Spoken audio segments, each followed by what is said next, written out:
Welcome back to Never Don't Ask with me, John Martin, and we have another station review.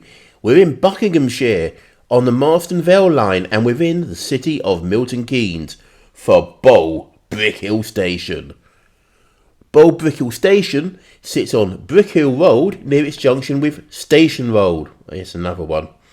To the north is a roundabout with the V10, Milton Keynes road numbers, Brickhill Street, and Caldecott Lane Drive.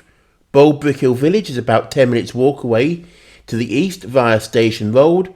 Caldecott is directly to the north of the station and closer than Bow Brickhill Village. The centre of Milton Keynes is to the northwest. The station sits on the Marston Vale line.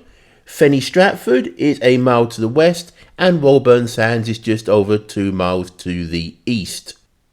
The Marston Vale line traces its origins back to the mid-19th century as part of the Varsity line, the railway that once linked Oxford and Cambridge.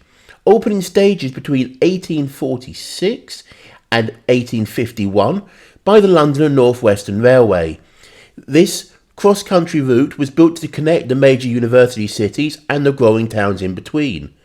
The section that later became known as the Marston Vale line ran between Bletchley and Bedford, serving a string of rural communities. For decades it carried a steady mix of local passenger services, agricultural traffic and later industrial freight, while reflecting the changing economy of the Vale and surrounding towns.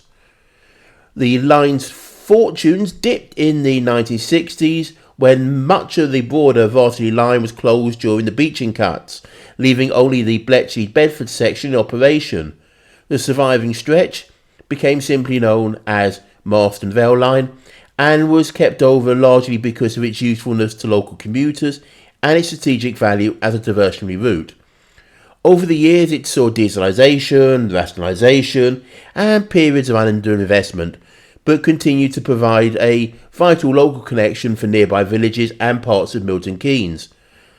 Today the line is set to play a major role in the East-West Rail project, which aims to restore the Oxford to Cambridge link and potentially transform this quiet rural railway into a modern high-capacity corridor once more. Bow Brickhill opened in November 1905, one of 7 simple halts built by the London and North Western. These halts were part of an early attempt to offer low-cost local travel using steam rail motors. The idea was simple: provide more places for people to get on and off without the cost of building and staffing full-size stations. Bow Brickhill was never meant to be grand, just a modest gateway for the nearby villagers. But only a decade after opening, the station fell victim to wartime cuts. In 1917, as the First World War dragged on, Bow Brickhill was temporarily closed to save money. Fortunately, it reopened again in 1919, quietly slipping back into service as life began returning to normal. For most of its existence, Bow Brickhill had this quirky, unusual feature: staggered flat platforms. Instead of sitting opposite each other, the platforms were offset either side of the level crossing. This prevented the road being blocked when a train stopped. It's a small but clever solution. For many years, it's the only station on the line designed this way, making it recognisable for anyone passing through. Like many rural stations, it's changed with the times. In the 1980s, the station lost its staff, its gates, and much of the original infrastructure as rail modernisation swept through the region. Since then, Bow Brickhill has been completely unstaffed, watched by only remote cameras, and home to, some shelters and signage. As part of East-West Rail project, engineers put forward 2 possibilities. One plan keeps the station open with minor upgrades. The other suggests closing it entirely and consolidating services at a larger, newly built station nearby. At the moment, the fates remain undecided. I said that the station sits on Brickhill Road. Well, it actually sits either side of it. The Bletchley-bound platform sits to the west of Brickhill Road, and the Bedford-bound is to the east. That means that the busy Brickhill Road and the nearby roundabout aren't blocked as trains sit in the station, as the line crosses the road via a level crossing. Saying that, The barriers came down for the Bletchley bound service a good 4 minutes before it was due, and cars and lorries just sat there while the train wasn't even visible. Both platforms are very short, only 37 metres long.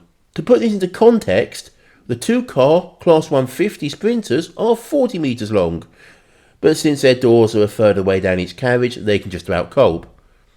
The need for more modern traction, which can still fit on the short platforms, led this line to be briefly operated by the Viva Rail D trains, converted District Line Underground trains, with Viva Rail maintaining the fleet, but with the company going out of business, the fleet was withdrawn and Class 150s brought in.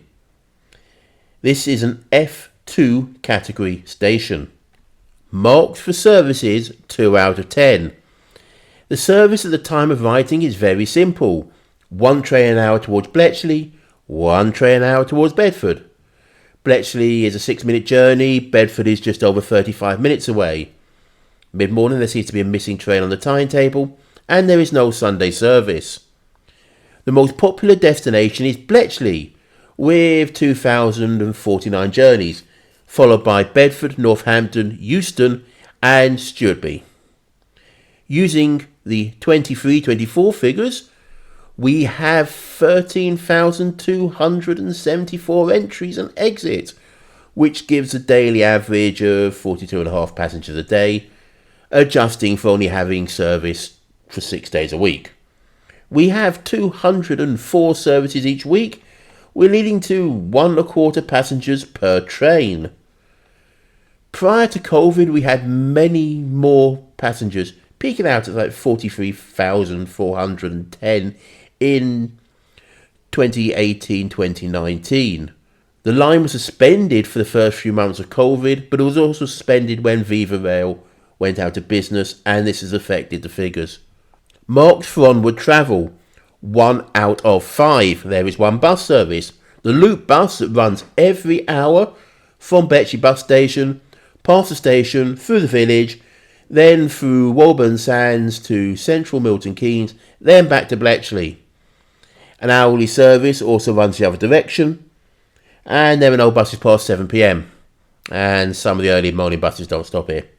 Marks for accessibility, 6 out of 10. Both platforms are step free. This is an unstaffed station, but has indicators and a PA. There are also information screens at a lower level on the entrance from the road.